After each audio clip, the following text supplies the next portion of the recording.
Hello, it's Ben here. Welcome back to the channel.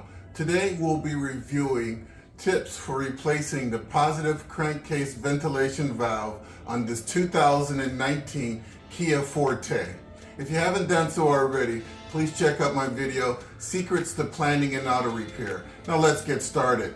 So you might ask, what are the signs of a bad positive crankcase ventilation valve? Well, the most obvious symptom would be that the performance of your vehicle will gradually decrease. This may be exhibited by a buildup of pressure in the exhaust, or the engine could simply stall out. A bad valve may not close all the way and allow gas to flow into the piston combustion chamber, causing excessive oil consumption or white smoke to come from the tailpipe. A stuck or closed valve may cause leaks around oil seals or gaskets, producing multiple pools of oil beneath the vehicle. Moisture and sludge buildup may also occur in the engine. Our supply list includes a positive crankcase ventilation valve, a set of pliers, a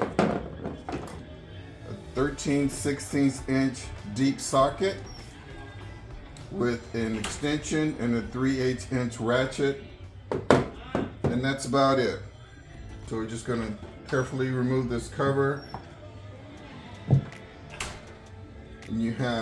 then I'm going to remove this clamp, slide it down off the hose, move it back out of the way. Then I'm going to use my 13/16" ratchet socket, slide it onto the valve.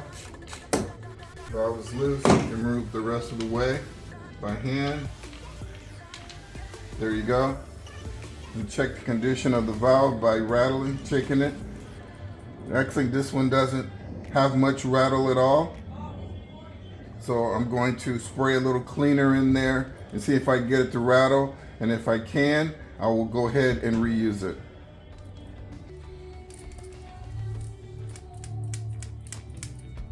Okay, I used carburetor choke cleaner to spray in both ends of this valve. 1, 2, 3, 1, 2, 3.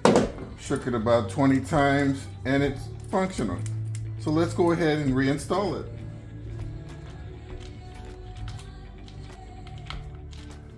Now, I want to tell you that this housing here is not very sturdy.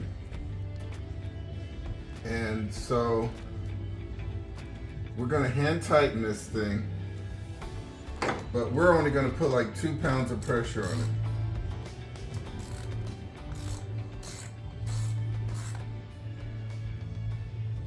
That's it. Okay. After that, we're going to slide this hose on here. I'll use my pliers to move the clamp back into position. I'm going to recheck and make sure I haven't left any tools sitting around the car. I'm going to replace my cover. And that's about it. So that wraps up the replacement of the positive crankcase ventilation valve on this 2019 Kia Forte. I hope you found my tips to be helpful, and as always, drive defensively.